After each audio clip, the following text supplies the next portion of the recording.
Hey guys, it's Chris at Highland Guitars. You're watching another one of my YouTube guitar building videos. If you're new to my channel, welcome. I hope that by the end of this video, I'll have earned the honor and privilege of your subscription.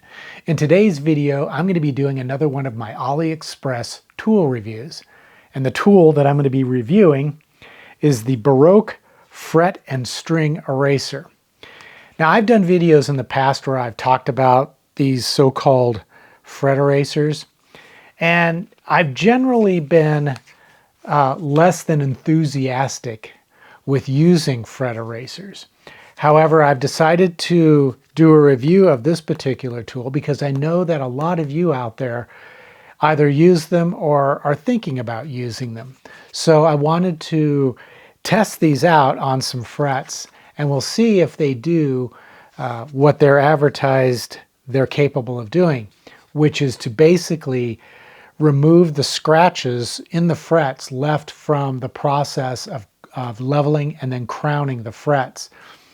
And really they're supposed to bring you to the point where you can easily polish them, like with a buffing wheel or a Dremel that has a buffing attachment to it. So let's go ahead, and I'm going to bring you in closer and we're going to see if these fret erasers do the job. Okay, so this is the package that the Baroque fret and string erasers come in. Now, I think it's kind of interesting. They call it the fret and string eraser. Now, I've never used these for cleaning strings, but apparently that's what you can do with these, as well as removing the scratches from your frets. But like I said, I've never used it on strings. Maybe some of you out there watching have, and can post in the comments section if you found fret erasers to be an effective way of cleaning the gunk and grime and oxidation and such that can cause problems with your strings. But inside this little sleeve is the, if I can get it out of here, this is the package that this is a plastic container that holds the fret erasers, and they come in, it looks like 180, and then a big jump to 400, 1000, 1500, and 2000 grit. Now, I've noticed that on AliExpress's website, they describe this product as being useful in removing the scratches from the frets after they've been leveled and crowned. And I also, just for grins, checked to see what StewMac says about their fret erasers, because theirs are very similar to the Baroque fret erasers. You know, who knows? Maybe they're made in the same factory. I don't know. At any rate, StewMac says basically the same thing, that they're designed to remove the scratches left in the frets after you've leveled and crowned them. Now, one of the reasons why I have never been a big fan of using fret erasers is because I found them less than effective at removing the scratches. I find that the scratches usually left during the crowning process are too severe to be removed with fret erasers.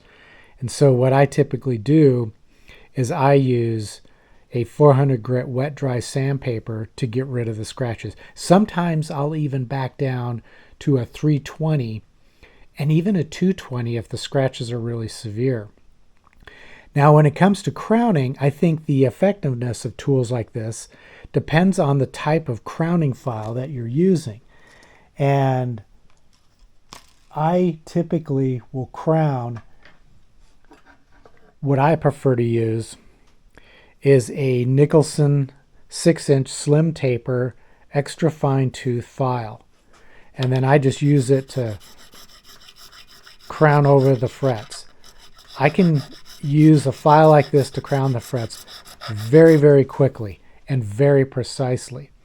But I know a lot of folks like to use diamond crowning tools like this StewMac tool. These do a pretty decent job of crowning the frets as well. Although I find that they take a little bit longer to form a good crown and the crown is not always quite the right shape that I like to have. I get a better crown when I use a 3-corner file, but the scratches may be more significant with the 3-corner file. It depends on the grit of the diamond abrasive, if that's the type of file you're using. I'm typically using a 300 grit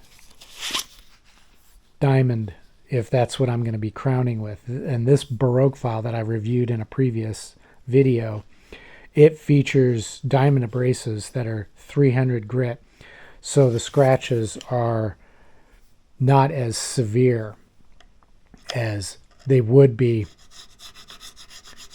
using like a 150 grit file. Now, both StewMac and AliExpress say that these fret erasers can be used on stainless steel frets.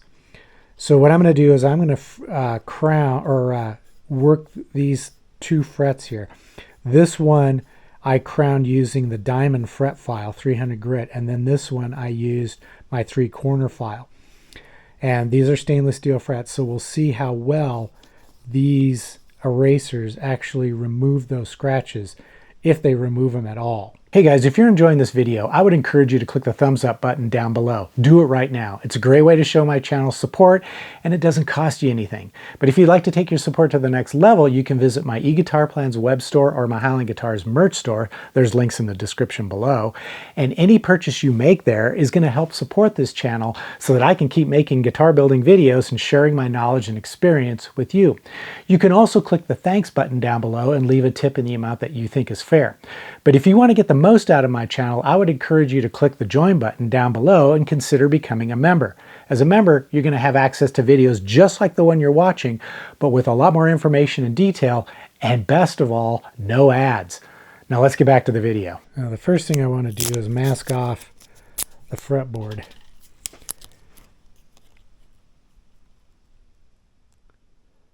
And I'm using just simple binding tape to do this. I like using binding tape because it's very durable.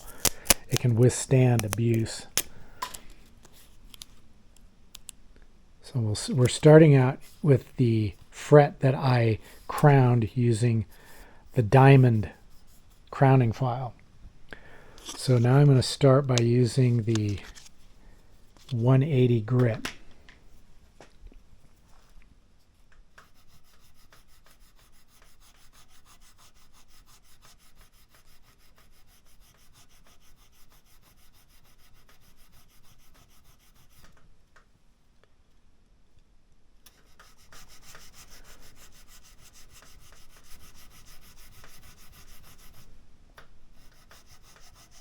And what I'm doing is I'm attacking the very top of it, but then I'm kind of rolling it over the sides because this is a brand new fret eraser.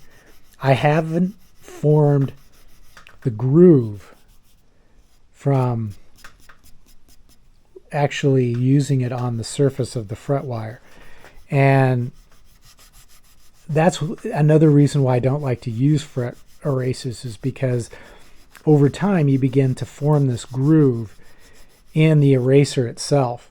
Now that would seem like an ideal situation for getting the eraser to conform to the shape of the fret wire, and that would be correct, but the problem is the groove can get so deep that you're no longer in good contact with the fret. So you have to keep, I would call it dressing the eraser in order to maximize the contact between the eraser and the fret wire itself. Now years ago I had purchased a set of fret erasers from StewMac, and as you can see they're pretty well worn, and this is the groove that I was talking about that forms in the surface. That's always been kind of a problem. It can be difficult to clean out. The groove can get so deep that it no longer is effective when trying to rub out those scratches on the surface of the frets, and you have to constantly switch sides and then do things to try to dress that the issue of that groove getting too deep as well as getting impacted with so much of the residue that it no longer has the abrasive qualities that you need. And this one here you can see is gotten all cracked up over time. It's dried out. So that was the reason why I wasn't a big fan of using fret erasers. In fact, I haven't used these in years. Now, as I understand it, these are made from a natural rubber, which is, it undergoes a foaming process. That's why you see all these little air bubbles in it. But then as the liquid is still wet, it's impregnated with an abrasive grit, and you can actually feel it as you move your fingers over the surface of the eraser. You can feel the grit, so it's pretty noticeable. But it does seem to be reducing those scratches quite a bit, but it takes quite a bit of work to do this. Normally when I'm using sandpaper, it's pretty fast. Okay, so what I'm going to do now is I'm going to quickly work through the different grits on each of these two frets. The one that was crowned with the diamond file, the one that was crowned with the three-corner file. And then I'll come back and let you know what I think about these.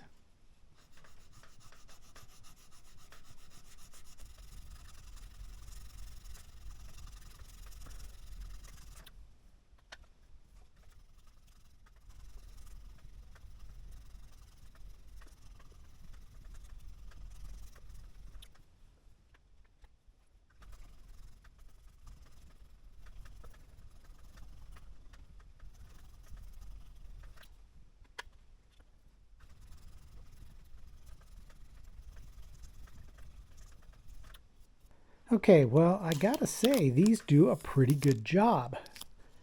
They actually appear to have removed the scratches and created a fairly decent polish. I think many folks would think that this is good enough, and that would be it. They wouldn't need to go any further. However, I still feel I would need to buff these out using my Dremel and a buffing wheel with a metal buffing compound to bring these up to a really nice shine. It's pretty darn close, but not quite perfect. So bottom line, I can definitely recommend the Baroque fret erasers. I think they do a pretty good job, but it's important to bear in mind how effective they are is going to depend on the type of crowning file that you use to crown your frets. If they leave really significant and deep scratches, these may not be enough to remove those scratches.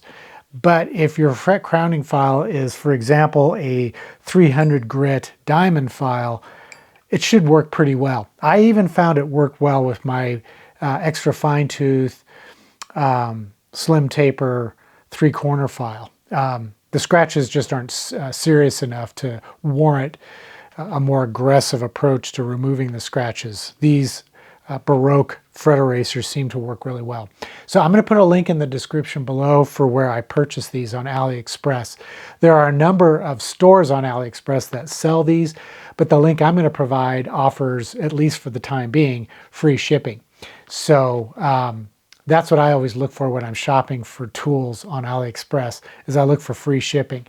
And that always seems to be the better deal. At any rate, I hope you've enjoyed this video. If so, please consider giving it a thumbs up. That always helps the channel.